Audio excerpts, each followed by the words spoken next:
अस्सलाम वालेकुम। आज जो हमारा टॉपिक है वो है फर्स्ट ऑर्डर काइनेटिक्स और ज़ीरो ऑर्डर काइनेटिक्स। उसके लिए मैंने एक डायग्राम ड्रॉ की है। You can see the lipid membrane और any biological membrane which consist of elimination pumps. ठीक है, this is outside of the body and this is inside of the body.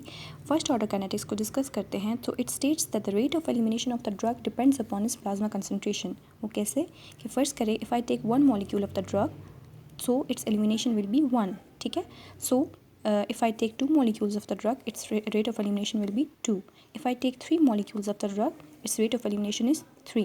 और ये जो है नॉन सैचुरेबल हमारे पास सिस्टम होता है जिससे हम लोग ड्रग्स को ईजिली एक्सक्रीट कर सकते हैं. So it depends upon the plasma concentration of the body और the concentration of drug in the body.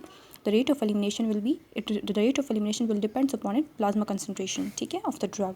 अगर इसको मैं ग्राफिकली ड्रॉ करूँ तो हमारे पास एक कंसनट्रेशन ऑफ बॉडी है. ठीक है, एक्स एक्सिस पे मैं जो है concentration of drug in the body ले रही हूँ और मैं वाई एक्सिस पे रेट ऑफ एलिमिनेशन ले रही हूँ.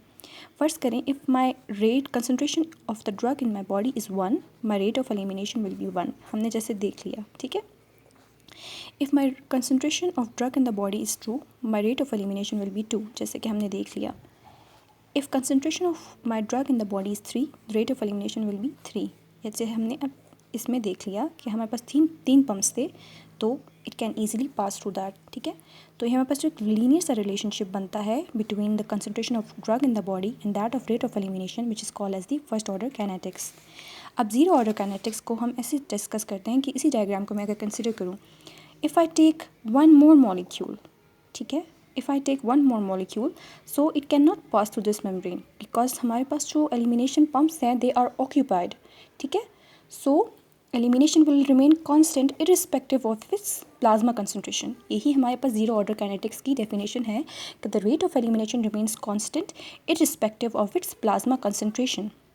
इसी तरह मैं जितने मॉलिक्यूल्स यहाँ पे प्लाज्मा में इंक्रीज़ करते जाऊँ, if I made this system saturable, तो मेरे पास रेट ऑफ एलिमिनेशन कांस्टेंट ही रहेगी विच इज़ 3. ठीक है, तो यही हमारे पास ज़ीरो ऑर्डर काइनेटिक्स की भी डेफिनेशन है. If I draw this in a graph, वही concentration of drug in the body and मैं वाई एक्सेस पे रेट ऑफ एलिमिनेशन लेती हूँ, तो ये कंसनट्रेशन ऑफ ड्रग को मैं जितना इंक्रीज़ करूँ, ठीक है, जितना मैं इंक्रीज़ करूँ, मैं 3 पे करूँ, हमारे पास तो लास्ट में 3 पे आया था. अब मैं कंसनट्रेशन 4 करती हूँ, मेरे रेट ऑफ एलिमिनेशन मेरा 3 ही रहेगा. अगर मैं कंसनट्रेशन 5 करती हूँ, मेरा रेट ऑफ एलिमिनेशन 3 ही रहेगा. क्यों? बिकॉज और सिस्टम और our पम्प्स वो हमारे पास 3 हैं. ठीक है, तो it is a saturable system and rate of elimination does not depends upon is plasma concentration which is called as zero order kinetics.